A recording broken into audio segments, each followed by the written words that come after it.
Hello everyone, welcome to exam भी। दोस्तों बहुत स्वागत है आप सभी का एग्जाम भी के इस प्लेटफॉर्म में to make your preparation 50% faster. So दोस्तों मेरे पीछे आपको दो चीज दिख रही हैं, 4 महीने 4 मंत्रा, 3 महीने 3 मंत्रा। आईबीपीएस एएफओ प्रीलिम्स के लिए कितना टाइम बचा है? सिर्फ 2 महीने। मेंस के लिए कितना टाइम बचा है? सिर्फ 3 महीने।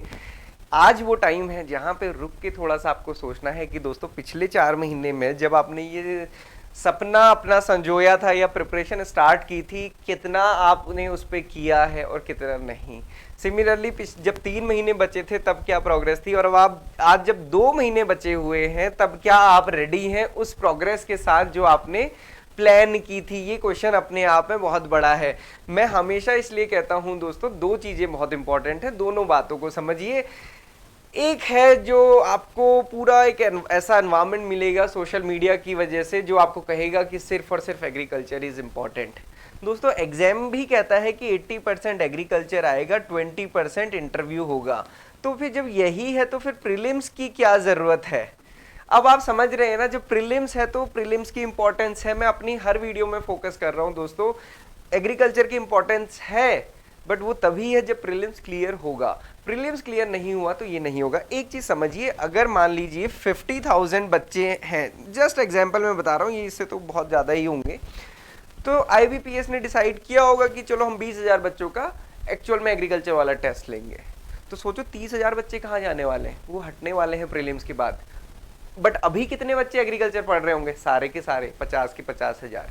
तो अब आप समझो इस बात को, प्रीलिम्स है तो प्रीलिम्स का मतलब है कि कुछ ना कुछ वहां से बच्चे बाहर होंगे।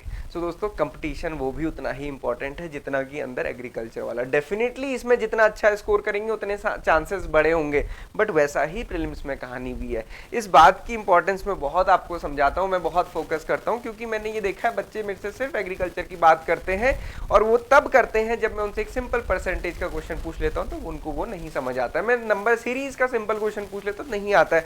तो दोस्तों फिर जब ये बेसिक नहीं है तो फिर वो कैसे होगा? आपका सपना क्या है? आपका सपना है आईपीएस एएफओ क्लियर करना। तीनों स्टेज इंपॉर्टेंट होती है, इंटरव्यू भी इंपॉर्टेंट होता है। सिर्फ एग्रीकल्चर पढ़ना है, नॉलेज के लिए पढ़ना है, मैं तैयार हूं उसके लिए डिस्कशन करने के लिए, बट जब एएफओ की प्रिपरेशन करनी है तो दोस्तों मैं हर स्टेप के लिए बताऊंगा। ऐसा नहीं है कि मैंने प्रीलिम्स नहीं पढ़ाना है तो मैं प्रीलिम्स की बात ही नहीं करूंगा, क्योंकि मैंने भी एग्जामिनेशन दिया है, ये सारी चीजें मैं समझता हूँ। वो नहीं समझ पाएंगे जिन्होंने खुद से एग्जामिनेशन नहीं दिया होगा। आप प्रिपरेशन कर रहे हैं, आप बहुत अच्छे से समझते हैं सारी चीजें।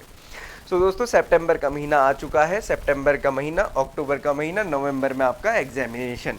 सो अब ये 2 महीने बचे हैं। हमने जब 3 महीने बचे थे तो मैंने आपसे कहा था अक्टूबर मिड तक आपका प्रीलिम्स कवर हो जाना चाहिए। कवर होने का क्या मतलब है? ये नहीं कि 4-5 टॉपिक लिए और बस हो गया, ऐसे नहीं। मैंने ये कहा था कि सारे topic with no exception cover होने चाहिए, है ना। ऐसा नहीं होना चाहिए सर इजी वाले तो कर लूंगा, डिफिकल्ट वाले नहीं होंगे। दोस्तों भरोसा रखिए और ये मान के चलिए कि डिफिकल्ट वाला ही आएगा अगर आप ऐसा करके जाएंगे। तो इसलिए सारा कुछ करना है, अभी भी टाइम है, 45 days are more than sufficient, अभी भी करिए। देन उसके साथ साथ मैंने कहा था कि 31 अक्टूबर तक आपको मेंस कंप्लीट कर लेना है अपना। अब वो भी कितना हुआ है वो भी आप अपना एनालाइज कर सकते हैं। मॉक टेस्ट 10 कम से कम देने हैं, प्रीलिम्स के भी मेंस के भी, वो भी आप कितना देते हैं आप बता सकते हैं। मुझे अभी तक बताइए कितने आप लोगों ने मॉक टेस्ट दिए हैं, कमेंट बॉक्स में बताइएगा। अब देखो इन सारी चीज़ों पे हमने बात की, कंसेप्ट पे काम करो, शॉर्टकट नहीं है, नोट्स बनाओ, रिवाइज करो। 3 महीने बचे थे, ये सारी हमने बात की। अब 2 महीने बचे हैं दोस्तों। अब क्या 2 फोकस है, अब 2 सिर्फ ही फोकस है। देखो फोकस क्या होता है, इसमें ज़्यादा आपको वेटेज देना है।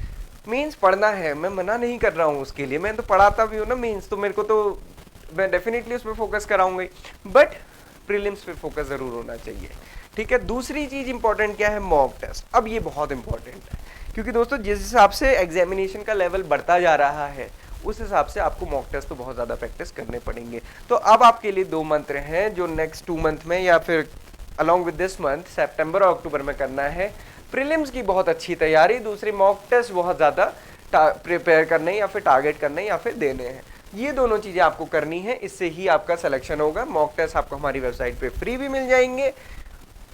प्रैक्टिस करने के लिए आपके पास बहुत ऑप्शंस हैं। हमारे कोर्स में भी हमने 20+ मॉक टेस्ट दिए, फुल लेंथ, प्रीलिम्स के लिए अलग, मेंस के लिए अलग, उसके अलावा हमारे डिफरेंट एग्जाम्स के लिए इतने सारे मॉक टेस्ट, आप सबको सॉल्व कर सकते हैं। अल्टीमेटली वो सब्जेक्ट ही प्रिपेयर होने। एक चीज़ क्या ध्यान रखनी है, आप सबसे बेस्ट हैं, है ना। इसलिए अपने आप पे भरोसा रखिए, अपने अकॉर्डिंग कीजिए। जरूरी नहीं कि 1000 लोगों को सुने और 1000 लोगों के अकॉर्डिंग करें। सिर्फ एक मार्ग को भी चुनेंगे और उस पे चलेंगे तो भी सक्सेस मिल जाएगी।